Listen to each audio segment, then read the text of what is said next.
La mayoría de los estadounidenses no tienen ni idea de que han estado consumiendo alimentos modificados genéticamente durante más de 5 años.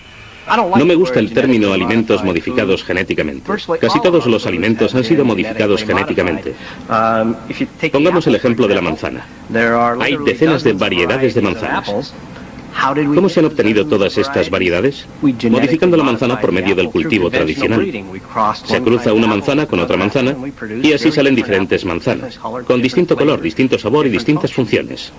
Cuando la gente va a la tienda a comprar tomates o patatas o uvas, se cree que estos alimentos siempre han sido así, pero no.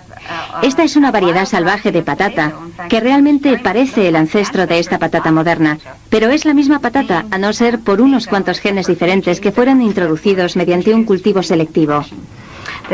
Lo mismo ocurre con los tomates, y resulta difícil creer que utilizando solo el cultivo selectivo y los cruces durante cientos de años se haya pasado de este tomate a los tomates actuales. Si los cultivos obtenidos mediante métodos tradicionales no son naturales, tampoco tienen por qué ser necesariamente seguros. La patata contiene un elemento químico natural bastante tóxico llamado glicoalcaloide. Esos glicoalcaloides de la patata han causado en ocasiones intoxicaciones graves cercanas a la muerte. Cuando se planta la patata es posible que esa toxina se reproduzca en grandes dosis en los cultivos. Otro ejemplo significativo de los riesgos del cultivo tradicional lo tenemos en el apio. El apio contiene un químico que al contacto con la luz solar se vuelve tóxico. Hubo un caso en California en que se cultivó una variedad de apio sin que los agricultores supiesen que contenía altos niveles de esta toxina. Lo plantaron y cuando llegó el momento de la cosecha, los recolectores sufrieron un fuerte picor de piel. Así que los cultivos convencionales pueden producir los mismos riesgos que los genéticos o que otras formas de cultivo. Entonces, ¿es la tecnología de los productos transgénicos simplemente una versión ultra avanzada de la manipulación tradicional que han venido haciendo los agricultores durante siglos? Hay algunas diferencias significativas. Los agricultores clásicos solo pueden cruzar plantas afines como 2 variedades de patata y un cruce implica mezclar miles de genes a un tiempo. La ingeniería genética en comparación es mucho más precisa y consiste en la introducción de genes individuales en las plantas. Además, es capaz de conseguir algo que los agricultores tradicionales jamás habían conseguido: intercambiar genes entre diferentes formas de vida, introduciendo no solo genes vegetales en las plantas, sino genes de insectos, animales, peces. Los grupos ecologistas todavía no se han pronunciado sobre el tema, con excepción de Jeremy Rifkin, un crítico de la biotecnología. Durante 2 décadas ha estado intentando llamar la atención del público. Es fácil cruzar un burro y un caballo de forma natural, son parientes muy cercanos. Se puede obtener una mula, pero no se pueden cruzar un burro y un manzano mediante métodos tradicionales. Lo que necesita entender la gente es que estas nuevas tecnologías, y en especial la que intercambia ADN, les permite a los científicos sobrepasar algunos límites biológicos. Esto es algo que no se ha visto en 10.000 años de agricultura tradicional. La transferencia de genes entre las especies para producir las denominadas formas de vida transgénicas les parece a muchos un paso radical. La teoría científica actual sobre la naturaleza sostiene que todos los seres vivos, ya sean plantas, animales o insectos, están controlados por el ADN.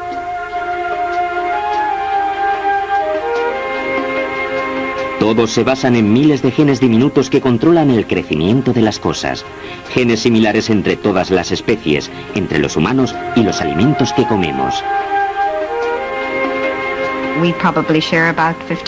Probablemente compartimos un 50% de nuestros genes con las plantas. Por ejemplo, hay una proteína, el citocromo C, muy importante para nuestro aparato respiratorio, que resulta ser idéntica en los guisantes. En las vacas es exactamente el mismo gen. Ese gen es solo una secuencia cifrada. No se encuentra toda la esencia de un organismo en ese solo gen.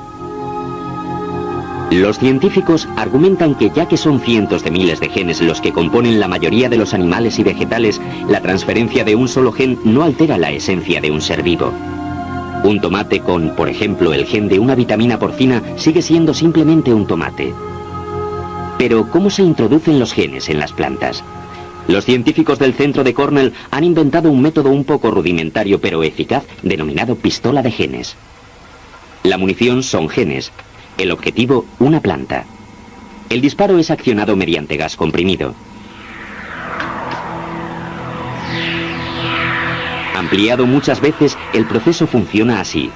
Primero se hacen miles de copias del gen vírico deseado. A continuación se mezclan con diminutas bolas de tungsteno a las que se adhieren los genes.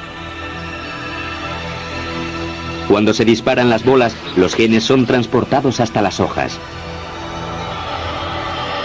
Cuando las bolas atraviesan la planta, algunos genes se insertan en algunas de las células.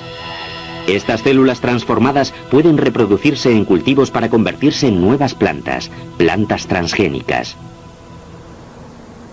La nueva ciencia de la biotecnología agrícola ha llamado la atención de grandes empresas. Monsanto, una empresa de agroquímicos, se percató de que la biotecnología podía ofrecerle una vía para abandonar el negocio de pesticidas que producía cada vez menos beneficios. El desarrollo de nuevos pesticidas había dejado de ser una oportunidad de negocio viable. Y desde el punto de vista ecológico tampoco tenía mucho sentido. Así que dejamos de invertir en químicos y dirigimos nuestra atención hacia la biotecnología. Monsanto contrató a cientos de investigadores para comenzar a construir una nueva industria. Los primeros productos iban dirigidos a sus clientes habituales, los mismos agricultores que les habían comprado herbicidas, pesticidas y fertilizantes. Agricultores como Gerald Tambelson, que cultiva en el sur de Minnesota. El 85% de los alimentos que comemos procede de cultivos extensivos como este.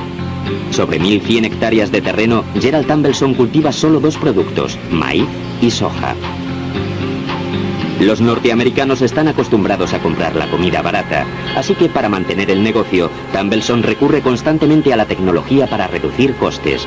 Navegación por satélite, los últimos modelos de cosechadoras mixtas y el uso masivo de pesticidas y fertilizantes. Ahora esperaba que la tecnología genética de Monsanto le pudiese ayudar a liberarse de una gran peste, la del taladro del maíz. Agujerean el tallo y luego roen el interior. Agujerean y hacen que se pudra la caña que sostiene la mazorca. Y cuando sopla el viento el grano cae. Para evitar que suceda eso, fumigamos los campos con un insecticida. Pero no podemos ser selectivos. Fumigamos contra un insecto, pero quizá matemos a 4 o 5 más que no queríamos. Monsanto obtuvo la solución: vender un maíz que creaba su propio pesticida. Los científicos saben desde hace tiempo que una bacteria de las tierras pobres llamada Bacillus thuringiensis, o BT, produce toxinas que matan a las orugas. Los científicos de Monsanto introdujeron el gen de la bacteria que produce la toxina en el maíz. Ahora todas las células del maíz modificado producen su propio pesticida, una proteína química inofensiva para la mayoría de los insectos y para los humanos, cuyos cuerpos la descomponen rápidamente, pero letal para la oruga del taladro.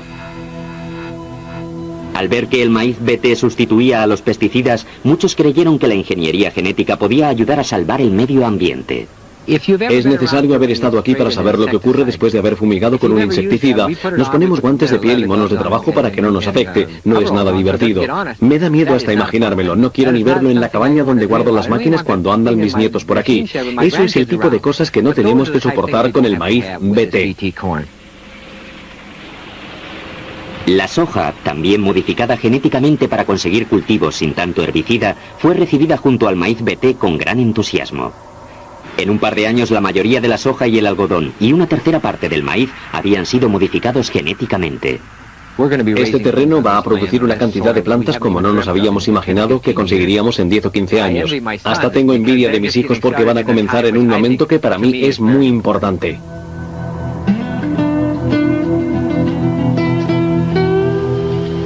En 1996, los agricultores ya cultivaban el maíz BT como cualquier otro.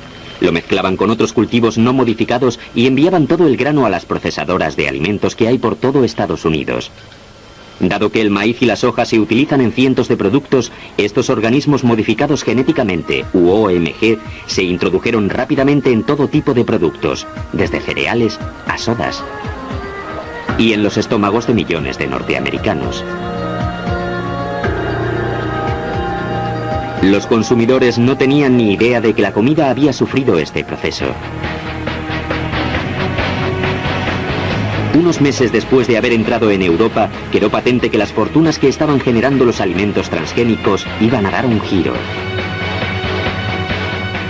Comenzó a notarse primero en Alemania y Austria, donde existía casi una paranoia con todo lo relacionado con la modificación genética. La eugenesia es un tema muy delicado debido a la historia reciente de Alemania y creo que fue allí donde se empezó a notar una verdadera preocupación pública. Fue en Alemania y Austria donde comenzó a crecer la fobia y desde donde se extendió.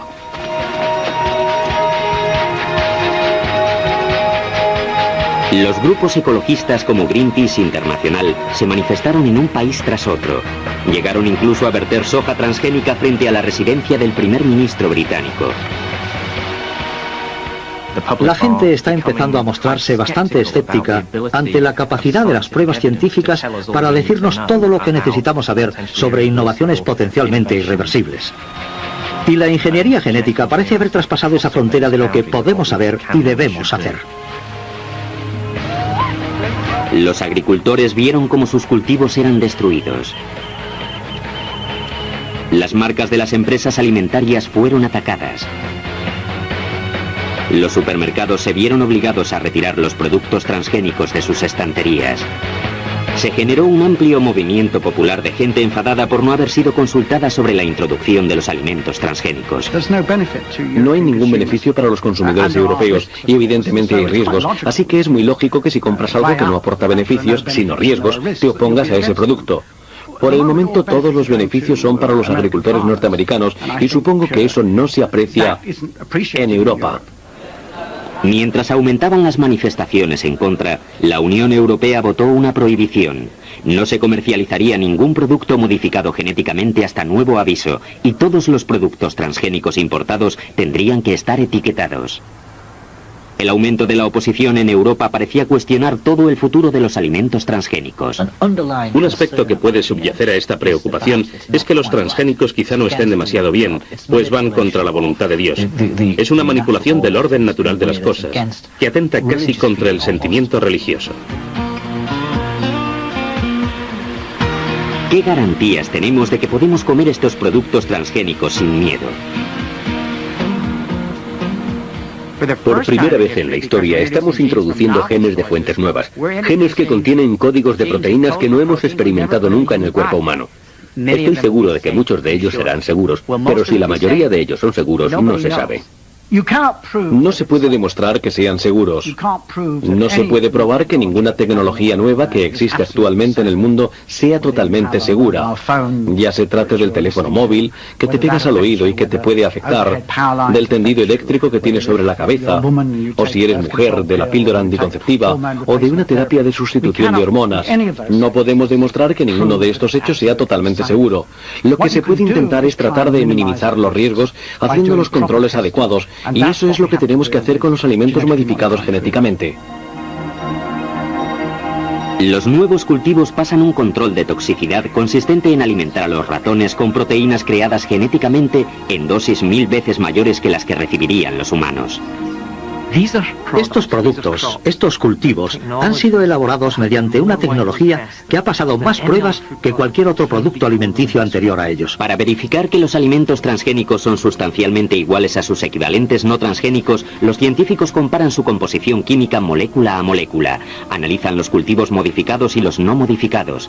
Si los gráficos resultantes elaborados por un espectrómetro de masa coinciden, los dos productos tienen la misma composición química. Es lo que los controladores llaman equivalencia de peso, una de las razones por la que los alimentos transgénicos no suelen requerir un etiquetado especial. La mayoría de los alimentos modificados son alimentos que estamos habituados a consumir. Maíz, soja, etc. Y lo que se está cambiando es prácticamente nada. La diferencia apenas se nota. Se sabe que un 8% de los niños y un 2% de los adultos tienen reacciones alérgicas a algunos alimentos tradicionales. Y ahora estamos tratando de introducir nuevos alimentos genéticos que contienen proteínas que nunca hemos consumido. No sabemos cuál puede ser la reacción. Las alergias son muy difíciles de prever. Quizá el producto más alérgico sean los cacahuetes. Los cacahuetes contienen una proteína muy alérgica para una proporción muy reducida de la población. Es muy difícil averiguar de qué persona se trata, a menos que tengan un ataque o un episodio muy fuerte. De hecho, una empresa de biotecnología introdujo un gen de un cacahuete de Brasil en una planta de soja e hizo que la soja fuese alérgica. Si esta soja hubiese terminado en cientos de productos, las personas alérgicas a estos cacahuetes habrían consumido un alimento que podría haber puesto en peligro sus vidas. Pero nunca llegó a las estanterías de los supermercados. La alergia se detectó en una prueba de laboratorio. Llevamos investigando esta tecnología desde los años 70 y nadie ha tenido ni un leve dolor de cabeza a causa de un alimento transgénico porque hemos estudiado el tema a fondo. En Estados Unidos se han hecho estudios científicos. Hemos recibido gran ayuda de las agencias federales, pero sobre todo hemos trabajado con los científicos que entienden el tema y que han desarrollado la tecnología desde el principio hasta el fin. A pesar de las garantías, algunos organismos de control como la Unión de Científicos Sensibilizados creen que esta tecnología merece ser especialmente investigada. La industria ha dicho que no hay pruebas de que estos alimentos sean dañinos. La gente lleva años consumiéndolos en Estados Unidos. ¿Es posible creerlo? ¿No nos pueden afectar? ¿No es un poco increíble? ¿Cómo es posible saber si alguien ha enfermado a causa de un alimento transgénico si no están etiquetados? ¿Cómo puede haber pruebas si no han permitido etiquetar los alimentos? Dicen que no hay pruebas de que sean dañinos. La razón se debe a que no han permitido seguir la pista del daño. Quizá no haya un ejemplo mejor de la dificultad de seguir el rastro de los alimentos transgénicos que la historia de un tipo de maíz llamado Starlink. Starlink, inventado por Aventis, una de las empresas que compiten con Monsanto, estaba diseñado para los desayunos de los norteamericanos. Pero las cosas no marcharon como debían. Starlink es idéntico a cualquier maíz normal, a no ser por una toxina que se le había introducido, denominada CRY9C, que la Agencia de Protección del Medio Ambiente solo había aprobado para uso animal. Convencida de que era segura para los humanos, Aventis realizó más pruebas. Mientras tanto, decidieron lanzarse adelante y se lo vendieron a los ganaderos como alimento exclusivamente animal. La organización ecologista Amigos de la Tierra supervisa de forma rutinaria las listas de nuevos productos en busca de las aprobaciones de nuevos cultivos transgénicos. En julio de 2000, en una página web de la EPA, encontraron el Starlink. Estuvimos hablando con algunos ganaderos y nos dijeron que la mayoría de ellos no separaban el maíz modificado genéticamente del maíz convencional. Dado que la mayoría del maíz no se separaba y que había un tipo de maíz no apto para el consumo humano, pensé que existían muchas probabilidades de que el maíz hubiese entrado en nuestra alimentación. Fui al supermercado local y compré 23 productos que contenían maíz. Larry los llevó a la oficina y los envió al laboratorio con una nota. ¿Contiene alguno de ellos la proteína no autorizada CRY9C? En el laboratorio se descubrió maíz Starlink en un producto, los Taco Shells, que hacía la Taco Bell. Repetimos 2 y 3 veces las pruebas, conscientes de que la confianza de los consumidores, millones de dólares y el futuro de los agricultores dependían de esos análisis. Government officials say they are investigating reports that Taco Bell uses genetically modified corn that is only fit for animals. Al día siguiente los tacos estaban en todas las noticias y emergieron las acusaciones. The Food and Drug Administration says it will conduct its own tests and order a recall if the taco shells do indeed contain the unlicensed corn. Hemos confirmado tras los análisis de laboratorio que el maíz entró en la cadena alimentaria. Ahora el hecho de que suponga una amenaza real para la seguridad y la salud de los consumidores norteamericanos todavía es una cuestión sin respuesta. Imaginemos que Amigos de la Tierra nunca hubiese hecho estas pruebas. Imaginemos que haya gente alérgica al CRY9C. ¿Lo habríamos descubierto? ¿Sabría una persona que hubiese ingerido un taco y hubiese enfermado que la causa era el maíz modificado genéticamente que contenía su taco? ¿Cómo lo podría saber la gente? La ausencia de pruebas no quiere decir ausencia de daños.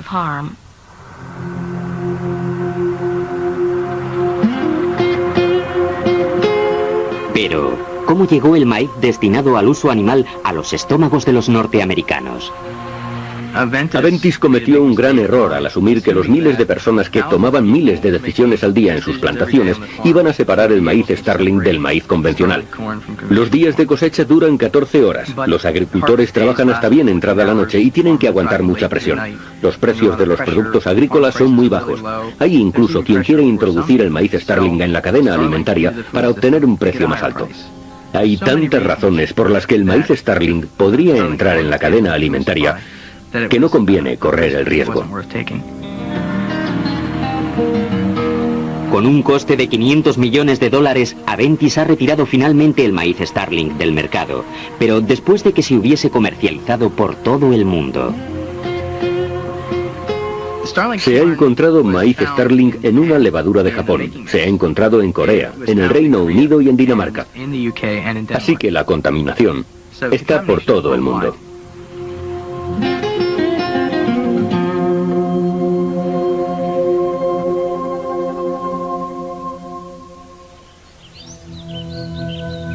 La Universidad de Cornell está a la vanguardia de la biotecnología. La mayoría de sus científicos estaban entusiasmados con las posibilidades que ofrecían los alimentos transgénicos. Pero en 1999 la controversia se adueñó del campus. Todos los años la mariposa monarca hace un largo viaje de ida y vuelta hasta México. De vuelta a casa para reponerse, pone sus huevos sobre los algodoncillos, pues las hojas del algodoncillo son el único alimento de las orugas monarca. Pensando en la oruga monarca, John Lucy, un joven entomólogo de Cornell, se dio cuenta de que las únicas plantas de algodoncillos disponibles en Estados Unidos crecían alrededor de las plantaciones de maíz, muchas de las cuales contenían el maíz BT diseñado para matar a las orugas. John Lucy tenía curiosidad por saber si la proximidad entre el algodoncillo y el maíz BT podría afectar a las orugas monarca, así que decidió realizar un experimento. Cogió unas hojas de algodoncillo y espolvoreó la mitad con polen de maíz normal y la otra mitad con polen de una variedad de maíz BT. Luego colocó las orugas monarca en las hojas y las dejó comer hasta saciarse. Descubrimos que las orugas que se alimentaban de las hojas que contenían polen de maíz BT comían menos, crecían más lentamente y morían en mayor número. Murieron muchas más que en los otros dos tratamientos. Murió el 44% en 4 días, mientras que ninguna de las otras murió. Ninguna de las que comía el polen normal. No murió ninguna en los 4 días de tratamiento. John Lucy publicó un artículo en la revista científica británica Nature. Pensamos que aquello iba a despertar bastante interés. Lo que no nos imaginábamos era la reacción que iba a causar el artículo. Jamás me lo habría imaginado. Fue la primera vez que la gente se imaginó las consecuencias que podía acarrear la ingeniería genética, cuando vieron el ejemplo de esta mariposa, tan habitual entre ellos, y con la que la mayoría de los norteamericanos estaban familiarizados. La sede de Greenpeace en Estados Unidos estaba esperando por algo como esto para lanzar el tema de los transgénicos allí. Creemos que es un experimento genético que se está desarrollando en masa en nuestro entorno y en nuestras dietas. Nadie sabe cuáles pueden ser las consecuencias y los efectos secundarios pueden ser irreversibles. No se pueden retirar unos genes una vez que se han introducido en el medio ambiente. El escándalo de la oruga monarca le dio fuerza a Greenpeace en Estados Unidos. El grupo comenzó a buscar la manera más efectiva de decirle a los consumidores que su alimentación había sido alterada. I was a little disappointed we didn't get to talk to anybody in the executive suite. It's been nice to be able to let them see what they've done to me and what kind of a monster they've turned Tony into. Call Bill Duggan, tell him they're over here at Cereal City and we got the police over here. This is a city sidewalk. I need your driver's license, sir. Por muy pequeñas que fueran estas manifestaciones, parecieron asustar al gigante alimentario de 600.000 millones de dólares. Nadie quería ver su marca manchada con la imagen del Dr. Frankenfood. Greenpeace is here to send a clear message to the Kellogg's Corporation that we need pure food. We need pure food in our breakfast tables. We need pure food for our children. Stop the use of genetically modified organisms. Volviendo a Cornell, John Lucy estaba ahora inmerso en un polémico debate en torno a los alimentos de la biotecnología. John tuvo que defender sus conclusiones punto por punto frente a la opinión de sus colegas científicos. La verdadera pregunta es, ¿cuáles son sus efectos sobre las plantaciones? Tiene que ocurrir toda una serie de acontecimientos para que esto se convierta en un verdadero riesgo. El polen del maíz BT es muy pesado y no llega muy lejos. Eso es cierto. Como se ha dicho después de la publicación del artículo, el polen no llega muy lejos. Así que, si la monarca se ve afectada, probablemente solo se vea afectada en las plantaciones o a pocos kilómetros de esas plantaciones. Hay que tener en cuenta que el algodoncillo es una mala hierba y que los agricultores la eliminan. De hecho, se encuentra en la lista oficial de hierbas nocivas. Así que no hay una población tan abundante de algodoncillos en las plantaciones de maíz. Cualquier proporción de algodoncillos que exista en cualquier parte tiene que estar en los campos de maíz. Así que la teoría de que no están en las plantaciones no es cierta. El sistema cometió un pequeño error al no realizar pruebas con las mariposas a las que no iba dirigido el ataque. Se tenían que haber recogido más datos. Pero las empresas de biotecnología replicaron que la prensa no había tenido en cuenta el factor más importante, que el polen BT es mucho menos dañino que los métodos tradicionales de controlar las plagas del taladro. Como la fumigación extensiva con pesticidas químicos, que no solo mata a las orugas, sino a cualquier insecto de la plantación, incluyendo a las mariposas monarca. Si se prohíben los cultivos del tipo del maíz BT, entonces aumentará el uso de pesticidas, que son sin duda perjudiciales. Si puedes elegir entre eliminar el BT, que ataca específicamente a los lepidópteros o mariposas, y fumigar con un insecticida más genérico, que va a matar prácticamente a todos los organismos que haya, entonces, sin duda, el impacto ambiental es menor utilizando el BT que utilizando el insecticida. Ya se trate del maíz o del algodón, las empresas de biotecnología han intentado dar una imagen de los cultivos transgénicos como altamente beneficiosos para el medio ambiente. El algodón BT ha sido toda una revolución para el control de insectos en los cultivos. Normalmente, los cultivos se fumigan entre 8 y 10 veces con insecticida que se fumiga normalmente sobre la plantación. Actualmente, los cultivos de algodón crecen con solo 1 o 2 aplicaciones. El algodón es el número 1 mundial en uso de pesticidas. Es irónico que pensemos en el algodón como una fibra natural y que no comprendamos que es uno de los mayores contaminantes del medio ambiente. El algodón BT nos proporciona una oportunidad de reducir la cantidad de pesticidas que fumigamos sobre nuestros cultivos y que no solo tienen consecuencias para el medio ambiente, sino para las personas que tienen que manipular estos pesticidas y fumigar los campos. Nos tenemos que dar cuenta de que las grandes empresas de biotecnología fueron en origen empresas agroquímicas que hacían pesticidas y todavía lo son. La razón por la que se apuntaron a la biotecnología es porque previeron el final del mercado de pesticidas. Evidentemente, si este es el argumento, es mejor que el uso de pesticidas sintéticos, pero no creo que lo sea. No creo que sea mejor sustituir una tecnología perjudicial para el medio ambiente por otra tecnología perjudicial para el medio ambiente. Creo que hay mucha gente que piensa que no estamos cultivando de la manera correcta, que no estamos produciendo alimentos de la manera correcta en este país.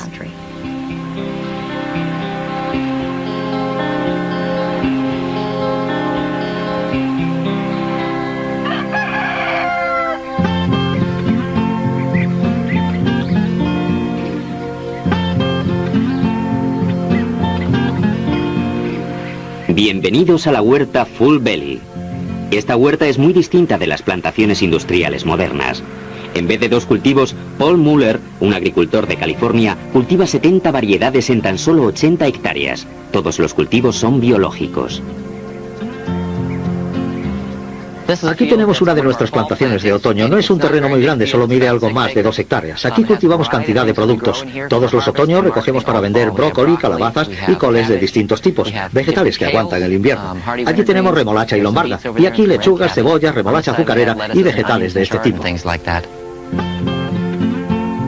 En vez de herbicidas, Muller se vale de las ovejas para quitar las malas hierbas. No utiliza fertilizantes químicos, sino compost. La agricultura no es un proceso natural, todo lo contrario. Así que intentamos minimizar los daños y maximizar los beneficios para el sistema durante todo el proceso. Y por eso creo que algunas de estas herramientas son mejores que los fertilizantes químicos.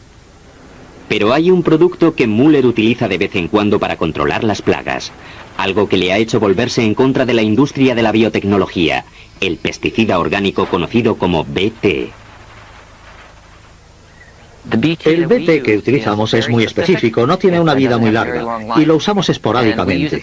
A lo mejor fumigamos un terreno como este una vez al año o una vez por temporada y no lo utilizamos a menos que tengamos que hacerlo. Introduciendo BT en el maíz, están aprovechándose de los agricultores, porque con el tiempo el BT desaparece como herramienta efectiva y son las empresas como Monsanto, que han desarrollado el maíz que contiene el gen BT, las que se habrán beneficiado, las que habrán recogido todos los beneficios en muy poco tiempo. Monsanto dice que este es un salto hacia adelante, que es el fin de los pesticidas. Sí y no. Es cierto que van a acabar con el uso de pesticidas, pero ahora están introduciendo más toxinas de las que introducían con los pesticidas. Hay que pensar que ese maíz es una fábrica productora de toxinas. 7 días a la semana, 24 horas al día, el maíz segrega BT matando a la mayoría, aunque no a todas, de las orugas del taladro. Las supervivientes repueblan el terreno. El BT es ahora ineficaz contra esa plaga. La resistencia es algo que nos tomamos muy en serio.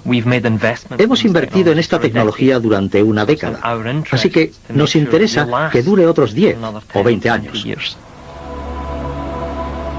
Para adelantarse al problema de la resistencia, las empresas como Monsanto afirman haber identificado decenas de otros genes de bacterias para su uso futuro. La industria de alimentos biológicos se enorgullece de ser limpia, pero la contaminación con el polen transgénico hace difícil garantizar que sus alimentos realmente no hayan sufrido modificaciones genéticas. La industria de la biotecnología sabe que sus cultivos contaminarán los cultivos vecinos. Saben que será imposible que los agricultores biológicos les garanticen a sus clientes alimentos libres por completo de cualquier alteración genética. Muller cree que toda la agricultura basada en la tecnología es un error. Admite que la comida sale barata, pero a expensas del medio ambiente y del agricultor norteamericano. Ha habido un exceso de producción durante años. Los precios han bajado. La única respuesta de los agricultores ha sido cultivar más a esos precios. Pero si todo el mundo hace lo mismo, todo el mundo produce más, el precio cae todavía más y entonces se busca otra tecnología que te permita producir más. Así que es como el pez que se muerde la cola. Me gustaría ver más huertas biológicas. Me gustaría que toda la agricultura fuese biológica. Este movimiento ecologista es ridículo.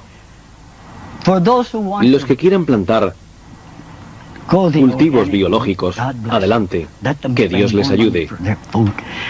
Que gasten más dinero en sus productos, pero si consideramos el mundo en general, esto es imposible. Norman Borlaug ha ganado el premio Nobel por su trabajo sobre la Revolución Verde. Utilizó la agricultura a base de químicos y la genética de los cultivos para salvar a algunas zonas del mundo subdesarrollado del hambre. La mayoría de la gente que se opone a la biotecnología no ha conocido el hambre. Esta gente dice que el pequeño agricultor debería aceptar que va a permanecer en esa hectárea de terreno con una azada y un machete. Eso está bien, en utopía. Pero no pretendas que la gente se crea la falsa idea de que puede producir la comida necesaria para 6.000 millones de personas.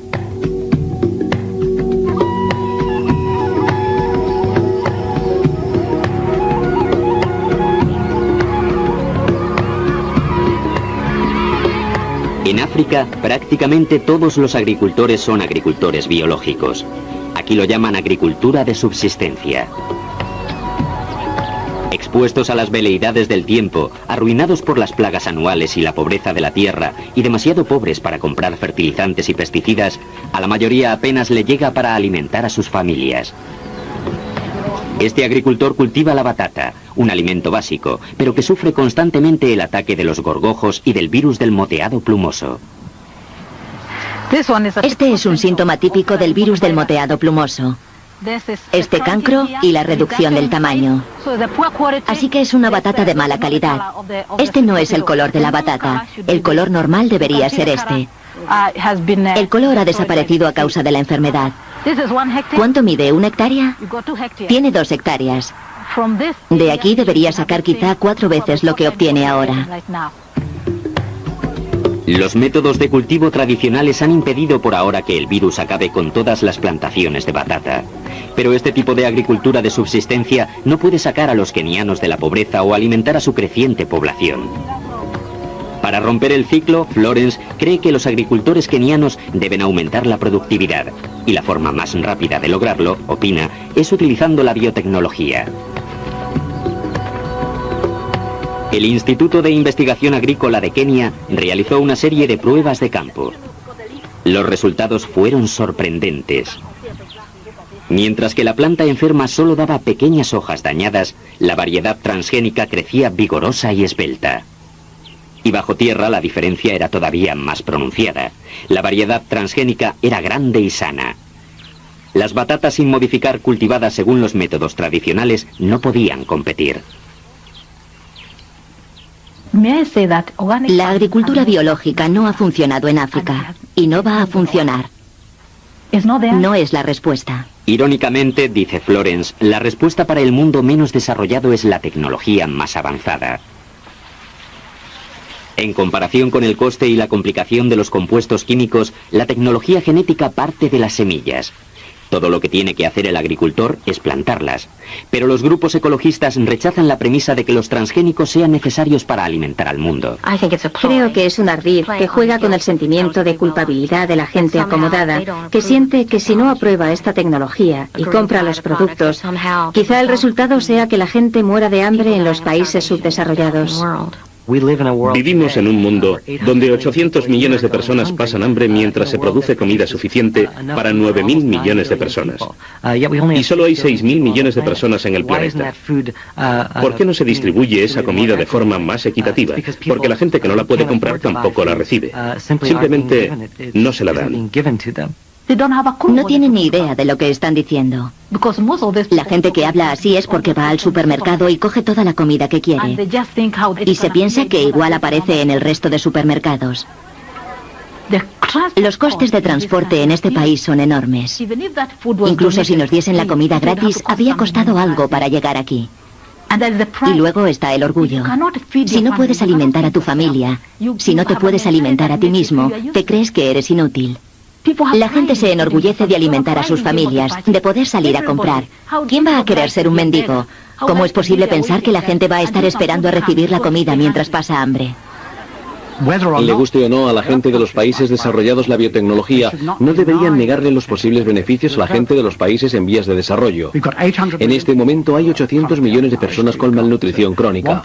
1.500 millones de personas entrarán a formar parte de la población mundial a finales del año 2020. Esa es una cifra enorme de gente que alimentar.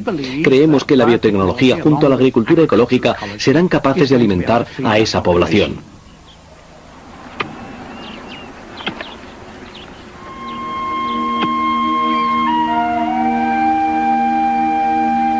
En la isla de Prince Edward, en Canadá, los pescadores preparan sus redes para salir a pescar como han venido haciendo durante décadas. Pero este tipo de pesca está desapareciendo. Cada vez se produce más pescado en las piscifactorías, donde la reproducción y mantenimiento se asemeja al del ganado. Este salmón podría ser el primer pescado transgénico que aparezca en las tiendas. Elion Entis, el presidente de la piscifactoría Aqua Bounty Farms, la empresa que lo ha inventado, cree que estamos a las puertas de una revolución en la acuicultura. Para mantener el consumo actual de pescado por persona, tendremos que aumentar la producción acuícola 7 veces. Y eso significa un aumento enorme en el número de peces para el consumo que tenemos que criar. Estos salmones han sufrido una transformación genética que les hace alcanzar un tamaño 4 veces superior al de un salmón normal. A la espera de una aprobación oficial, Aqua Bounty Farms los cría en tanques en una instalación segura. El salmón atlántico normal no crece en invierno. Al salmón transgénico, sin embargo, se le ha injertado un gen de otro pescado, la babosa vivípara americana, que activa una hormona del crecimiento y hace que el salmón continúe creciendo en el invierno. 2.87 kilograms, non-transgenic Atlantic salmon. Los salmones transgénicos no crecen más, pero alcanzan la talla máxima en una cuarta parte del tiempo que los otros. 7.25 kilograms, transgenic Atlantic salmon. 80.2 centimeters. Aqua Bounty Farms quiere convertirse en el Monsanto del mar. Seremos algo así como los proveedores de semillas de otras industrias. Esperamos construir un criadero o varios criaderos para producir huevos y luego se los venderemos a los acuicultores para que los utilicen para producir su pescado de mayor tamaño. Pero a un científico le preocupaba lo que podría ocurrir si por accidente uno de estos salmones que tan rápido crecían escapaba al mar. Es evidente que tendría una clara ventaja para aparearse. El tamaño importa. Los machos más grandes son los que prefieren las hembras. Los peces un 25% más grandes tendrán 4 veces más apareamientos que los peces de tamaño normal. La teoría que subyace a todo esto se denomina hipótesis de los buenos genes. Si un macho es más grande, debe de ser una garantía para obtener recursos. Debe de ser capaz de encontrar comida y de evitar a los depredadores. Así que porta los buenos genes que lo hacen un padre mejor. Pero, ¿son realmente los peces transgénicos de crecimiento rápido mejores padres?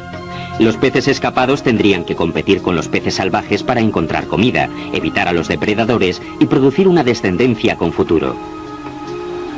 William Muir decidió investigar este misterio de la ecología modificando la genética de un pez de laboratorio llamado Medaka para hacerlo crecer más rápido. Luego desarrolló un modelo por ordenador que imitase lo que ocurriría si este pez de crecimiento rápido se mezclase con la población salvaje. Estuve trabajando en casa hasta la noche intentando reunir todos estos parámetros en un modelo matemático que explicase todo. Y cuando quise comprobar el éxito de los apareamientos, el ordenador falló. Entonces pensé, Dios mío, tiene que haber algún error en el programa. Así que empecé a mirar todos los valores uno a uno, y lo que sucedía es que el tamaño de la población tendía al cero. El pez transgénico de crecimiento rápido conseguía todos los apareamientos, pero pocos alevines transgénicos sobrevivían. Era la receta para un desastre ecológico. Se da una situación en la que los individuos menos aptos obtienen todos los apareamientos, pero producen una descendencia muy pequeña. Así que gradualmente, a lo largo de 20 o 30 generaciones, la población podría extinguirse. Si el salmón de Aqua Bounty Farms se escapase y su comportamiento fuese como el de los medakas, eso podría originar una catástrofe. Por el momento, los salmones modificados genéticamente están controlados en tanques de pescado situados tierra adentro. Pero Aqua Bounty Farms quiere un permiso para criar el pescado transgénico en cercos de red costeros. Todos los años, millones de peces escapan de estos cercos al mar abierto, pero Aqua Bounty Farms afirma haberse anticipado a esto. No podemos garantizar que ni un solo pez escape del cerco. Es imposible, pero podemos garantizar con un alto nivel de seguridad que casi todos los peces serán estériles. Y podemos garantizar sin ninguna duda que el 100% de los peces serán hembras. Ambos factores limitan bastante su capacidad para cruzarse con los otros salmones. Pero a pesar de estas salvaguardas, William Muir afirma que debemos mantener la precaución. Lo peor que puede ocurrir es que un salmón transgénico se escape del cerco y resulte ser fértil. En teoría es posible que un solo pez logre su objetivo. No es muy probable, pero a medida que aumentan los cercos y las fugas de los peces, las probabilidades aumentan.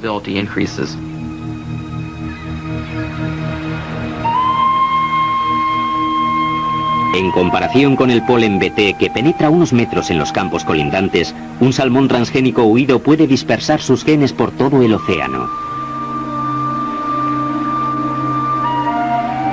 Se espera que el Departamento de Alimentación y Drogas saque una normativa sobre los peces transgénicos. En caso de que Estados Unidos no los permita, siempre habrá otros países del mundo desarrollado que lleven el tema adelante. Y sus problemas ecológicos podrían con el tiempo volverse nuestros problemas también.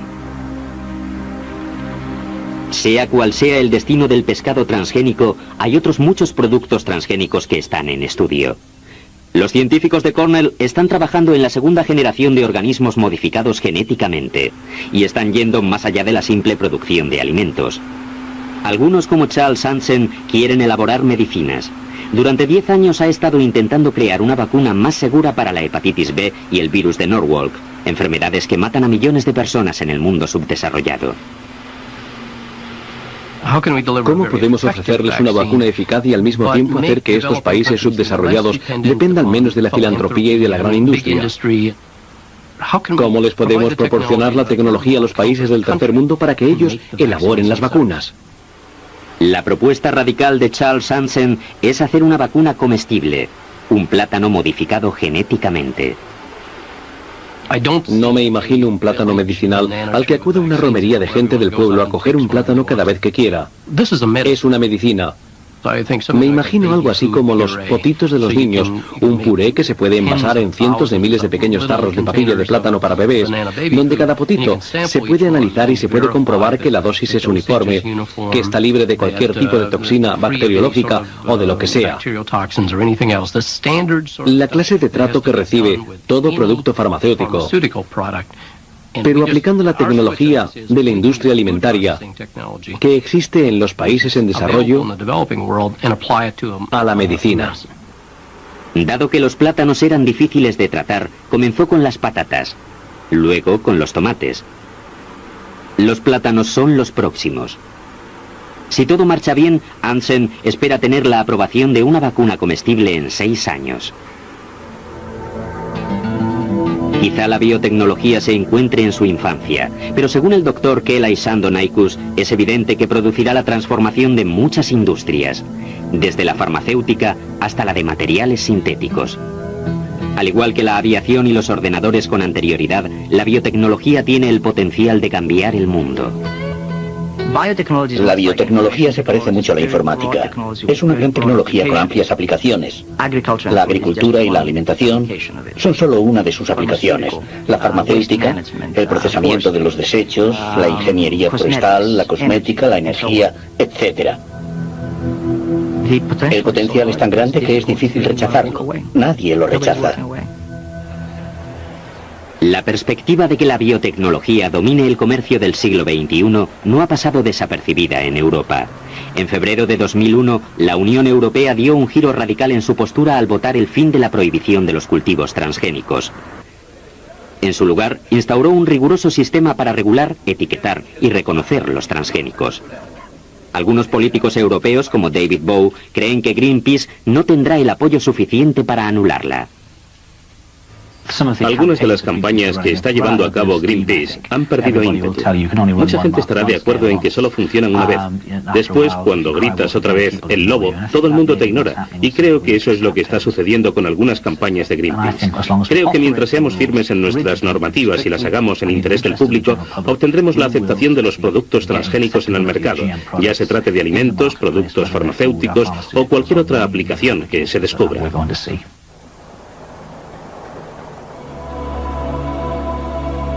Creo que si miramos hacia el futuro, esto será un prerequisito. Estaremos pendientes de las tecnologías y las tendremos que compartir con el resto del mundo. Y eso, personalmente, me hace sentirme bien. Los alimentos biotecnológicos se están vendiendo en Estados Unidos y Europa a costa del mundo subdesarrollado. Estaremos atados a las empresas de biotecnología durante la próxima generación de cultivos transgénicos. Cada vez serán más caros y cada vez dependeremos más de ellos. Es la clase de dependencia a la que han estado sometidos los agricultores con las industrias de pesticidas durante 50 años. Construir esta casa nos llevó su tiempo. Se necesitaban expertos. La tecnología de los transgénicos ha tardado años en desarrollarse. Muy bien, si quieres destruir y tirar abajo esta casa, no se necesita ningún conocimiento. Todo lo que necesitas es coger a unos chicos de la calle, vándalos, darles unos martillos y ellos tirarán la casa en un día. Creo que eso es lo que está ocurriendo. Greenpeace y muchos activistas están tirando abajo una casa que llevó años construirse. Todos los países del mundo están intentando tomar una decisión sobre los transgénicos. Dado que la controversia nos ha forzado a cuestionarnos la seguridad de los alimentos que producimos, a largo plazo se entiende que estaremos todos mucho mejor. Y si creéis que los transgénicos son una imposición para la humanidad o un experimento temerario, sabed que en los próximos años las empresas de biotecnología tienen planes de introducir decenas de nuevos organismos modificados genéticamente. Vegetales, frutas, frutos secos y un largo etcétera.